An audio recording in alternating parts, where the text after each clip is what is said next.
Hello friends, welcome back to Kalai semi kitchen. ஏதாவது புதிய recipe try பண்ணலாம் அப்படின்னு யோசிச்சுட்டு இருக்கும்போது சோஷியல் மீடியாவில் பயங்கரமாக ட்ரெண்டிங் ஆகிட்டுருக்க ஒரு சூப்பர் ரெசிபி தான் கேரட் குலாப் ஜாமுன். இந்த கேரட் குலாப் ஜாமுன் ரொம்ப டிஃப்ரெண்ட்டாக இருக்கும், டேஸ்ட்டும் அற்புதமாக இருக்கும். எப்படி செய்கிறதுன்னு பார்க்கலாமா? 1/2 kg கேரட்டை அந்த கேரட்டில் தோலை பீல் ஆஃப் பண்ணிவிட்டு சின்ன சின்னதாக கட் பண்ணி மிக்ஸி ஜாரில் சேர்த்துக்கலாம். இது கூட 3 ஏலக்காய் சேர்த்துக்கலாம். ஏலக்காய் சேர்க்குறதுனால ரொம்ப ஃப்ளேவராக டேஸ்ட்டாக இருக்கும். இனிப்புக்கு 1/2 கப் சுகர் சேர்த்துக்கலாம். இது எல்லாத்தையும் அரைச்சிட்டு வந்துடலாம். தண்ணி எதுவும் சேர்க்காமல் அரைக்கிறதுனால நல்ல நரன்னு அரைப்பட்டுருக்கு.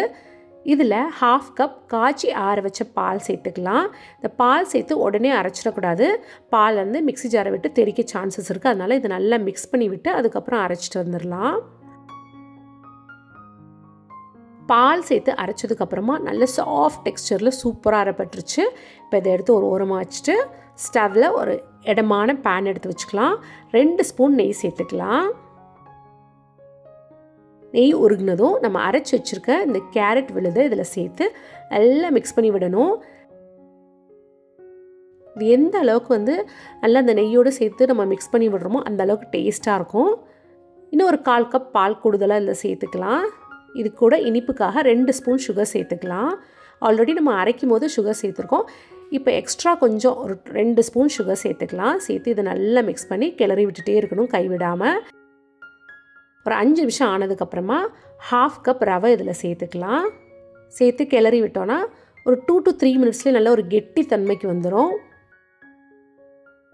ஒரு நல்ல ஒரு பர்ஃபெக்ட் டெக்ஸ்சருக்கு வந்துடும். அப்படியே எடுத்து ஒரு 5 நிமிஷம் ஆற விட்டுடலாம். அதுக்கப்புறம் இந்த மாதிரி உருண்டைகளை உருட்டிக்கலாம்.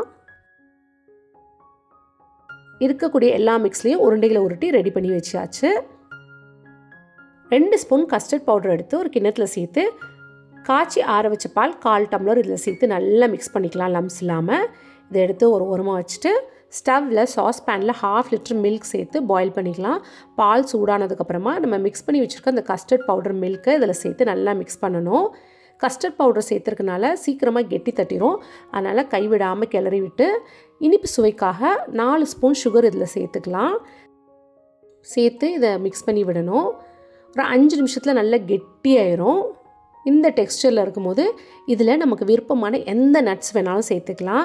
நான் பாதாம் மற்றும் பிஸ்தாவை குட்டி குட்டியாக சாப் பண்ணி இதில் சேர்த்துருக்கேன். நட்ஸ் சேர்த்ததுக்கப்புறமா இதை நல்லா மிக்ஸ் பண்ணிவிட்டு ஸ்டவ்வை ஆஃப் பண்ணிடலாம்.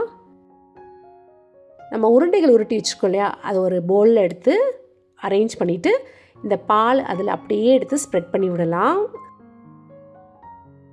கஸ்டர்ட் மில்க்கு சூடோடு இருக்கும்போது கொஞ்சம் லிக்விடாக இருக்கிற மாதிரி தெரியும். நேரம் ஆக ஆக நல்லா கெட்டியாயிரும்.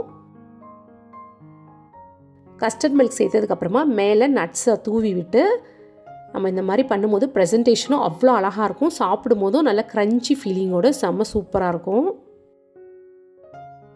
இதை சூடாக சாப்பிட்டாலும் நல்லாயிருக்கும். பட் பெஸ்ட்டு ஃப்ரிட்ஜில் ஒரு 1/2 hour வச்சு சில்லாக எடுத்து சர்வ் பண்ணி பாருங்களேன், அவ்வளோ பிரமாதமாக இருக்கும். கொஞ்சம் டிஃப்ரெண்ட்டாகவும் இருக்கும். ட்ரை பண்ணி பார்த்துட்டு எப்படி வந்துச்சுன்னு எனக்கு கமெண்ட் செக்ஷனில் சொல்லுங்கள். இந்த வீடியோ பிடிச்சிருந்ததுன்னா லைக் பண்ணுங்கள். மறக்காமல் நம்ம சேனலை சப்ஸ்கிரைப் பண்ணி கூடவே பக்கத்தில் இருக்க பெல் ஐக்கானை கிளிக் பண்ணிங்கன்னா நான் போடுற வீடியோஸ்லாம் உடனுக்குடன் நோட்டிஃபிகேஷனில் உங்களுக்கு வரும். தேங்க்ஸ் ஃபார் வாட்சிங்.